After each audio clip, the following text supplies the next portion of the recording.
Bienvenidas, bienvenidos. La columna de hoy se titula Regina y Ernestina. Hacer periodismo en tiempos del gobierno de Fidel Herrera y su sucesor Javier Duarte en Veracruz y de Felipe Calderón en la presidencia era enfrentar amenazas, agresiones, violencias múltiples y el riesgo de ser asesinado. A Fidel Herrera se le conocía como el Z1 porque en su mandato los Zetas, el grupo criminal que formaron exmilitares, hicieron de Veracruz epicentro de sus operaciones, clave también para su expansión en otras entidades.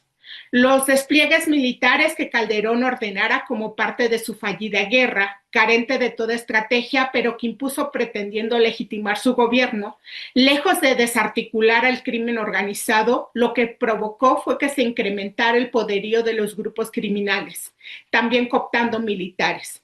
Pero además se acrecentaron las agresiones y violaciones a los derechos humanos por parte de los militares. Los soldados ejercían todo tipo de abusos contra las comunidades. Con total impunidad, les robaban sus pertenencias, torturaban y abusaban sexualmente de las mujeres. Fue en ese periodo que Veracruz se tornó en la entidad más letal para los periodistas.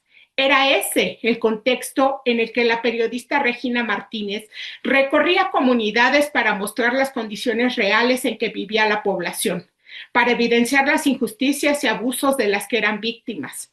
Evidenciaba la corrupción de las autoridades, denunciaba las injusticias, siempre empática con las víctimas. Escribió también Regina de los casos de colegas desaparecidos o que fueron asesinados. Regina fue la periodista que en el año 2007 reveló y documentó el caso de Ernestina Asensio Rosario, víctima de violación sexual y tortura por parte de militares.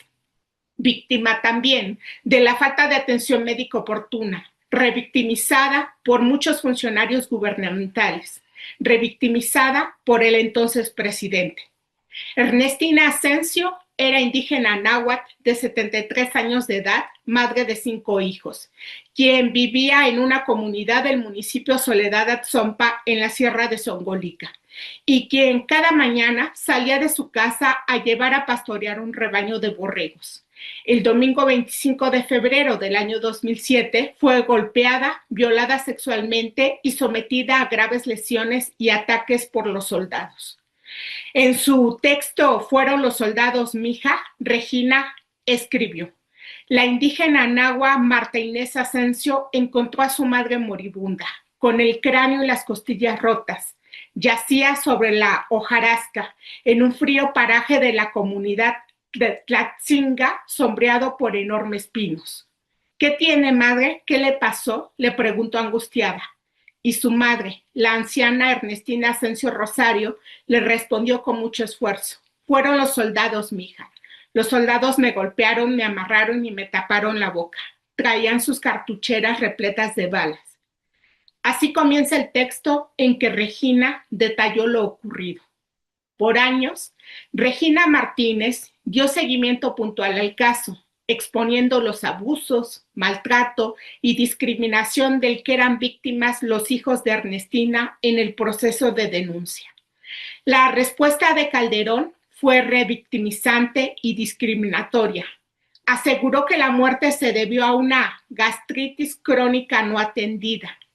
Infame versión convalidada por el entonces titular de la Comisión Nacional de Derechos Humanos, José Luis Soberanes, y por la entonces titular de Linmujeres, todos ellos revictimizando a Ernestina Asensio y a su familia. Regina adelantó también que ante la falta de justicia, el caso se llevaría ante instancias internacionales. El 1 de noviembre del año 2011 escribió que en virtud de que se habían agotado los procedimientos legales en las instituciones mexicanas sin ningún resultado en la aplicación de la justicia, las abogadas de la Asociación de Abogados por la Defensa de los Derechos Humanos preparaban el recurso correspondiente para presentarlo ante el Sistema Interamericano de Derechos Humanos. 14 años después, la Corte Interamericana de Derechos Humanos emitió su sentencia contra el Estado mexicano, cuya resolución se hizo pública hace unos días. La Corte Interamericana concluyó que Ernestina Asensio fue víctima de violación sexual por parte de miembros del ejército mexicano, lo que constituyó una forma de tortura, que la violación sexual y la tortura cometida contra Ernestina Asensio y la falta de atención médica adecuada fueron la causa de su muerte y que, en consecuencia, el Estado mexicano es responsable de la violación de la obligación de respetar el derecho a la vida. La Corte determinó que a Ernestina Asensio se le violentaron sus derechos a la vida, a la integridad personal, a la honra y a la dignidad, su derecho a la salud. Fue víctima de violencia contra la mujer, víctima de tortura, de discriminación, como lo fueron también sus familiares. El Estado incumplió también su obligación de investigar con independencia y objetividad las violaciones a los derechos humanos sufridos por Ernestina. La sentencia de la Corte Interamericana detalla las irregularidades en la investigación ministerial que se hizo en aquellos tiempos, en las que diversas autoridades emplearon estereotipos de género, estereotipos étnicos y de posición económica para descalificar las declaraciones de la señora Ernestina y normalizar su muerte. En la sentencia de la Corte Interamericana se señalan prácticas de discriminación acumuladas de las que fueron víctimas Ernestina y su familia, miembros de una comunidad en situación de pobreza multidimensional y condiciones sociales como el origen étnico. Y en consecuencia, como parte de esa discriminación de la que fueron víctimas sus hijos, no se les brindó asesoría jurídica ni se les tradujo al náhuatl la resolución ministerial que archivó la investigación. Además, en esos tiempos se les alejó físicamente de Veracruz mientras transcurría el plazo para impugnar la determinación ministerial que estaba dando por concluido el caso. El Tribunal Internacional, la Corte Interamericana, alude a las declaraciones hechas por múltiples autoridades que resultaron discriminatorias y revictimizantes, incluidas las de Calderón y de sus subalternos. La Corte Interamericana hace notar que las declaraciones realizadas por múltiples autoridades, algunas de ellas inspiradas en estereotipos discriminatorios, violaron las garantías de independencia e imparcialidad y, en tal sentido, condujeron a la violación de la obligación que tenía el Estado de investigar con debida diligencia. Subraya la Corte Interamericana en su sentencia, cito, que la muerte de la señora Ernestina, la ausencia de una investigación imparcial, completa y efectiva, ocasionaron un gran sufrimiento a su núcleo familiar que constituye en sí mismo una afectación a la integridad psíquica y moral, sumado a los hostigamientos sufridos por sus familiares. En su sentencia, la Corte mandata que el Estado mexicano debe conducir una investigación penal exhaustiva y seria sobre la violación sexual, la tortura y muerte de la señora Ernestina Asensio para identificar, procesar y sancionar a los responsables materiales e intelectuales. Que dicha investigación debe regirse por los estándares de debida diligencia, que debe incorporar perspectiva étnica y de género y excluir la aplicación de estereotipos discriminatorios. También la Corte Interamericana mandata que el Estado mexicano deberá realizar un acto público de reconocimiento de responsabilidad internacional en relación con los hechos y las violaciones a sus derechos de las que fueron víctimas Ernestina Asensio y sus familiares.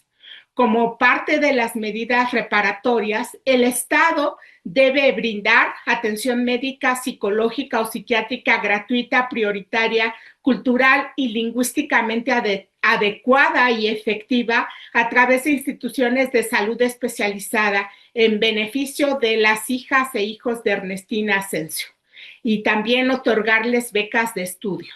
Como medidas de no repetición, se deberá fortalecer el Centro de Salud de Soledad Atzompa con servicios ampliados. Se deberá también emitir un protocolo que incluya medidas adecuadas de atención en materia de salud y acceso a la justicia de mujeres indígenas víctimas de violencia por razones de género sin discriminación. y establecer una estrategia para superar las barreras lingüísticas que afectan el acceso a la salud y a la justicia de las personas y comunidades indígenas en Veracruz. También el Estado mexicano deberá crear un registro nacional de intérpretes y traductores en lenguas indígenas para los sistemas de salud y justicia, integrado con la participación del Instituto Nacional de Lenguas Indígenas y representantes de los pueblos indígenas.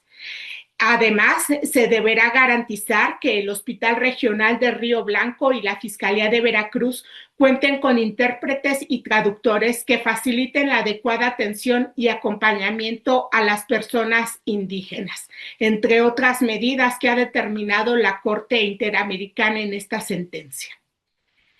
Regina Martínez no alcanzó a conocer la sentencia que la Corte Interamericana daría al caso de Ernestina Asensio, porque en abril del año 2012 fue asesinada. A Regina le quitaron la vida en tiempos del gobierno mafioso del criminal Javier Duarte. La dedicación, la ética de la periodista Regina Martínez, siempre del lado de las víctimas de las injusticias, la llevó a revelar de manera respetuosa, empática, valiente, los abusos contra Ernestina Asensio. Y ahora, a 18 años de aquel primer trabajo periodístico que Regina publicó sobre el caso, con la sentencia de la Corte Interamericana, los familiares podrán ver que se haga valer la justicia. La sentencia implica un reconocimiento a Ernestina Asensio y su familia como víctimas, y será también la posibilidad de reivindicar el trabajo de Regina, quien ejercía el periodismo como la posibilidad de contribuir a un país menos desigual y más justo, en que ningún funcionario público use el cargo para maltratar, discriminar, violentar, revictimizar, como lo hicieron con Ernestina, autoridades de todos niveles en aquellos tiempos infames del infame gobierno de Calderón. Es deber del gobierno actual cumplir lo que el Tribunal Internacional le mandata en la sentencia. Y eso incluye llegar hasta el fondo de la investigación en el caso de Ernestina Asensio y que se aplique la ley a cada responsable, ya sea por acción, pero que también tuvieron alguna responsabilidad por omisión. Es deber moral también en memoria de Ernestina y en memoria de Regina. Hasta aquí la colaboración de hoy. Muchísimas gracias por su atención. Les invito a comentar, les invito a compartir y aquí nos encontramos la próxima semana. Bueno, mientras tanto, ya que estamos de fiesta, un mensaje para todos los fachos de parte de AMLO. Ay, no es cierto. Sí, un mensaje para los fachos de parte de AMLO.